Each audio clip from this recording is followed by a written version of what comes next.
Hey guys, how's it going? Hope you're doing well. My name is Crown, and today I'm going to read you some very interesting stories that I hope that you're gonna love. And now, without further ado, let's go!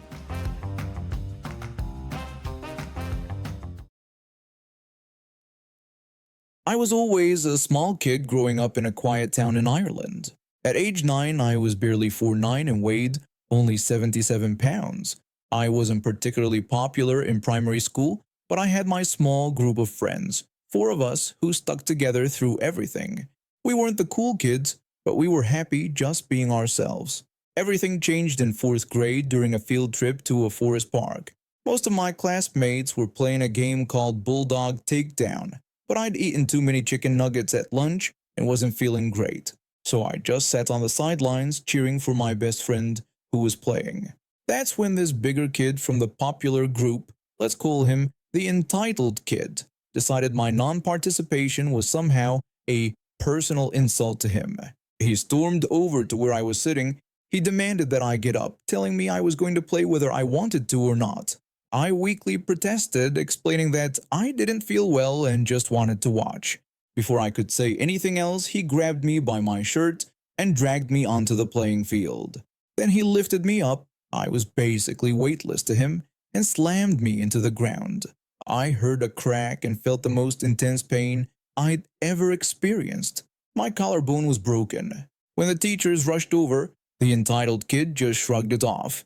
He claimed it was just an accident, and they were only playing Bulldog. He got away with just a warning, but from that day on, I became his favorite target. For the next year, he made my life miserable with constant little accidents, stealing my pens, deliberately kicking balls at my head during sports, tripping me in the hallways. But the worst was yet to come. In 5th grade, our class went on a 2-day trip to an adventure center. No parents, just teachers supervising. The first night, all the boys were in one room, horsing around with some light roughhousing. The entitled kid saw his chance. He grabbed me while I was on the top bunk and threw me straight into a bed frame, blood everywhere. I needed stitches in my head. I finally broke down and told my parents everything. With tears in my eyes, I told them about how the entitled kid had been bullying me. They immediately decided to move me to a different school for my final year of primary school. I was devastated. I screamed at them, telling them they were ruining my life because I couldn't make friends easily. But a year later, we moved to Dublin, and everything changed. During those 3 years after the move, I had a massive growth spurt and discovered I had a talent for rugby. I worked hard and earned a scholarship to one of Ireland's most prestigious rugby schools, the kind that costs about €10,000 per year to attend. I didn't just play rugby, I excelled at it. So much so that I was chosen to sit on the scholarship board. There were 4 of us who decided which players would receive scholarships: the principal, our rugby coach, the director of rugby, and me. We needed a unanimous vote to grant a scholarship. One Wednesday during our regular meeting, who should walk in but the entitled kid? He clearly didn't recognize me at first. He spent 25 minutes talking himself up, bragging about his achievements and why he deserved the scholarship. I just sat there smiling, waiting for my turn to speak. The moment I opened my mouth, I saw recognition flash across his face. His confident smirk disappeared. I started questioning him about his leadership qualities, specifically asking about how he handled smaller or weaker players on his team. I spent the next 10 minutes systematically dismantling every claim he made, bringing up specific examples of poor sportsmanship from his past, without mentioning our history directly, until our coach finally had to step in. The coach quietly announced that they'd heard enough. He got 3 votes out of 4. Mine was the only no. His family still paid the full tuition to get him in, but by then, word had spread among the team about what he'd done to me years ago. Nobody wanted to practice with him. Nobody passed him the ball. Nobody sat with him at lunch. After 3 weeks of being completely isolated, he quit the team. A few days later, the principal called me into his office. He casually told me that the entitled kid had withdrawn from the school entirely. I didn't say anything, just nodded and walked out. But I couldn't help smiling, knowing that the kid who once threw me around like a rag doll had just been taken down by the power of a single no. I've been friends with my best buddy since college. We bonded over our shared love of terrible horror movies and even worse pizza choices. His family situation was always a bit complicated, but I never realized just how messed up things would get until his grandmother passed away recently. About 3 years ago, his grandfather died. Now, this wasn't just any ordinary family situation. His grandfather left behind his wife of 45 years, their 5 adult children, and 8 grandkids. Everything seemed normal during the initial mourning period, but that's when things took an ugly turn. The 5 kids, my friend's mom, her 3 brothers, and 1 sister, started getting antsy about their inheritance. They discovered that, due to some legal technicality in our state, since the house deed had both his grandparents' names on it, with "and" instead of "or", they were legally entitled to 50% of their deceased father's assets while their mother was still alive. One day, I was visiting my friend when this all came to head. The adult children were all gathered in the living room. The oldest son started the conversation by telling his mother that they had been patient but needed to discuss the house situation. When his grandmother asked what about the house, reminding them that she had lived there for 30 years and it was her home, the middle son coldly explained that the law entitled them to half of their father's assets. He broke down the math, stating that since the house was worth $200,000, they were due $100,000 split between them. The grandmother, clearly distressed, asked where she was supposed to go, repeating that this was her home. The daughter, showing no sympathy, suggested she could sell the house and divide the money, pointing out that she'd still get her half. The youngest son had the audacity to claim it was only fair and that it was what their father would have wanted.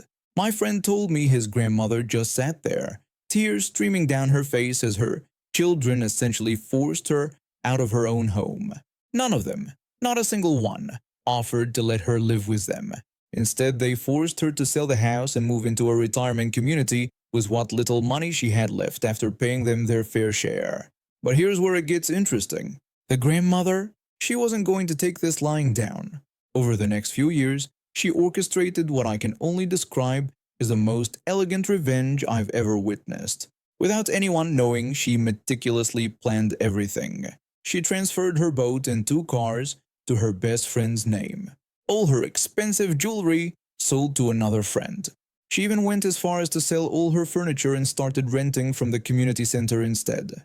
She canceled her life insurance policy, which would have given each kid more money than they got from forcing her out of her house. She turned all her money into cash and gave it away to people who actually cared about her. She studied state law thoroughly and made sure there wasn't a single loophole her children could use to contest her will.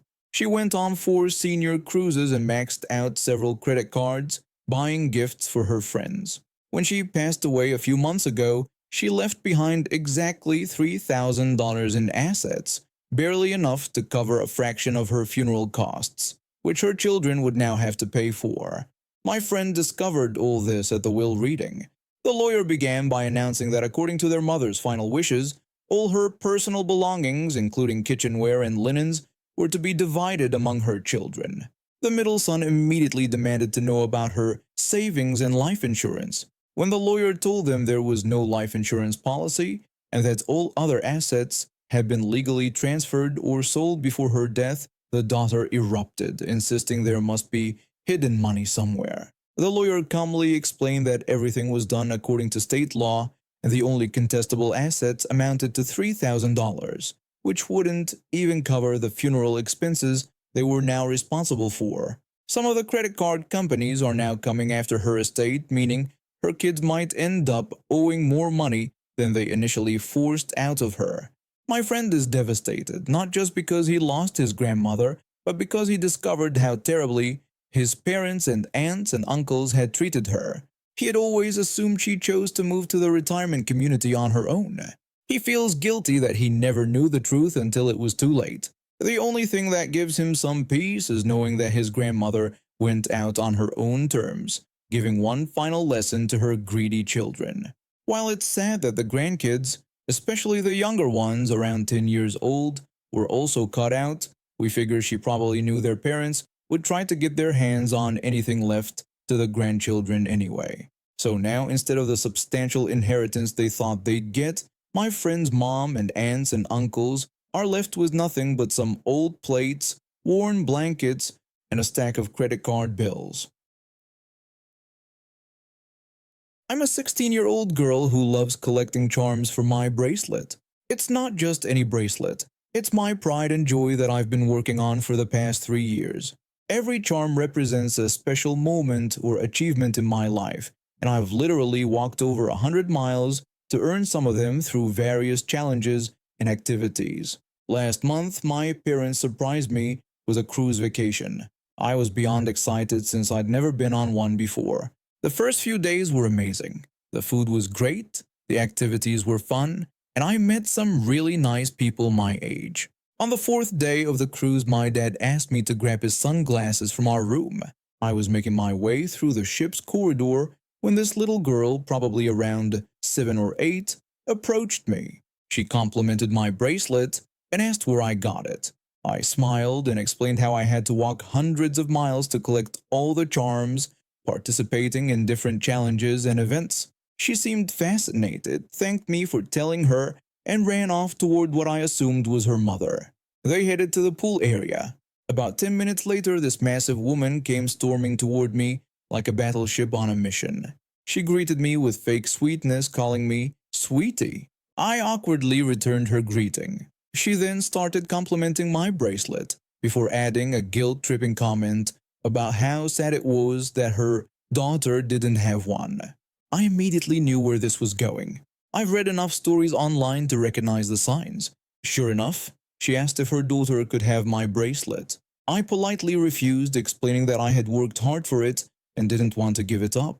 She tried to argue that since I was a teenager, bracelets like that were more suitable for little girls like her daughter. I stood my ground and refused again.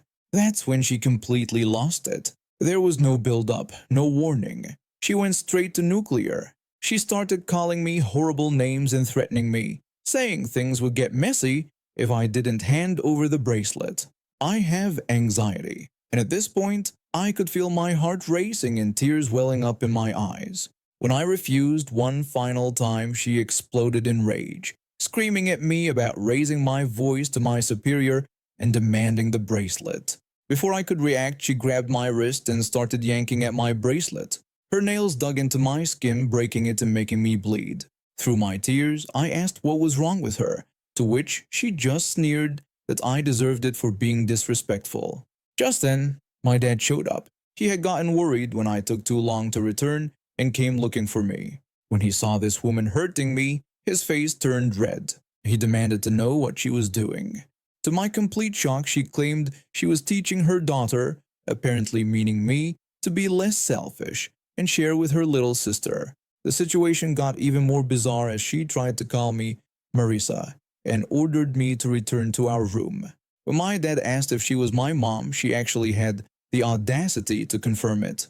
My dad pointed out how funny that was, considering he was my father and hadn't married someone like her, calling her a pig. She got even more enraged at the insult, still maintaining her delusion. My dad then challenged her to prove I was her daughter by asking for my name. She confidently called me Marisa again, even telling me to stop lying when I tried to protest. My dad corrected her, and I pointed out that my real name was clearly visible on the passenger name tag we were all required to wear. Right then, the little girl came back from the pool still dripping wet. The scene got even more absurd as the woman tried to convince her daughter that I was her sister. The little girl innocently responded that she didn't have a sister, completely destroying her mother's lies. She turned ghost white as security officers approached. They'd already been called by my dad, who had texted them while confronting her. The woman ended up getting arrested right there on the ship. When we got back to port, my dad pressed charges for child endangerment and attempted kidnapping of a minor. She was sentenced to 6 months in jail, had to pay for our entire cruise, which was about $1,400, and was banned from the cruise line for life. I heard later that her husband divorced her after this incident, saying this wasn't the first time she'd tried to steal from other passengers on various cruises. I still have my bracelet, though now it has an extra special charm one that reminds me of the time I stood up to the craziest Karen I've ever met. After retiring from 40 years of teaching high school mathematics, I found myself with plenty of time but a fixed income. My wife passed away 2 years ago, and I've since learned to be more careful with my spending. One of my favorite discoveries has been this local grocery outlet store. It's become something of a treasure hunt for me. You never know what gems you might find on their shelves. That particular Tuesday morning started like any other. I had my shopping list ready, though I always keep an eye out for unexpected deals. The store wasn't too crowded, just a usual morning crowd of retirees like myself and a few young parents with their children. I was in the snack aisle comparing prices on some crackers my grandkids love when I heard a loud crash followed by what sounded like dozens of small packages hitting the floor. I looked up to see a woman, probably in her 70s like me, standing there with her hands covering her mouth in shock. Her shopping cart had knocked over an entire display of marshmallow bags. I offered to help her with the cleanup. The woman looked relieved that someone was offering assistance instead of criticism. She thanked me profusely, explaining how embarrassed she was and that her cart had just caught the edge of the display. I assured her it wasn't a problem, mentioning that these displays could be tricky to navigate around. Together we started picking up the scattered bags. Some had rolled quite far down the aisle, but between the two of us, we made quick work of it. As we restacked them on the display, I could see her hands were shaking slightly. She confessed that she had been worried someone would be angry, explaining that her arthritis makes her a bit clumsy sometimes. I comforted her by saying that everyone has their moments and the important thing was that nothing was damaged. We exchanged pleasant goodbyes and wishes for a good day before going our separate ways. I went back to my shopping, picking up some discounted coffee and a few canned goods. When I finally made my way to the checkout area, all 3 open lanes were packed. Each shopper ahead had carts full to the brim, and I resigned myself to a long wait. I chose the line that seemed shortest and settled in. That's when I heard shuffling behind me. A woman, probably in her 60s, called out to get my attention, saying she was in a hurry. I turned around to see her holding only a few items in her hands. I politely explained that we were all waiting our turn. She became agitated, insisting that since she only had 3 items, people with full carts should let her go first. I was about to explain that's not how lines work when a store clerk appeared beside me. She was young, probably in her early 20s, with a friendly smile. The clerk asked if I would mind following her to another register. The woman behind me immediately protested, claiming she had been waiting longer and should go first. The clerk said it was a management decision and asked me again to follow her. The woman, growing more upset, demanded to speak to a manager. The clerk led me to a closed register, ignoring the woman's increasing volume. As I started to reach for the lane closed sign, thinking they were opening a new line for everyone, the clerk stopped me. She explained that the sign should stay there as this register was just for me. When I expressed my confusion, the clerk revealed that the woman I had helped with the marshmallows earlier was actually the store manager's mother, and they wanted to thank me for my kindness. Behind us, the angry woman continued protesting, declaring it was outrageous and threatening to call corporate. That's when the store manager stepped in, introducing herself and explaining that she made the decisions about register operations. She defended the decision to serve me separately, citing my earlier kindness to her mother and inviting the angry woman to call corporate if she wished. The woman's face turned red as several other customers in line who had witnessed her behavior started chuckling. She dropped her items on a random shelf and stormed out, muttering about never shopping here again. The store manager then explained to me that her mother had severe arthritis and accidents like that really upset her. She appreciated that I had helped when most people just walk by or give dirty looks. I humbly dismissed it as just being neighborly, but the clerk insisted they appreciated customers like me. It's nice to know that small acts of kindness don't go unnoticed. And now we have reached the end of today's stories. Thank you for watching, and see you next time.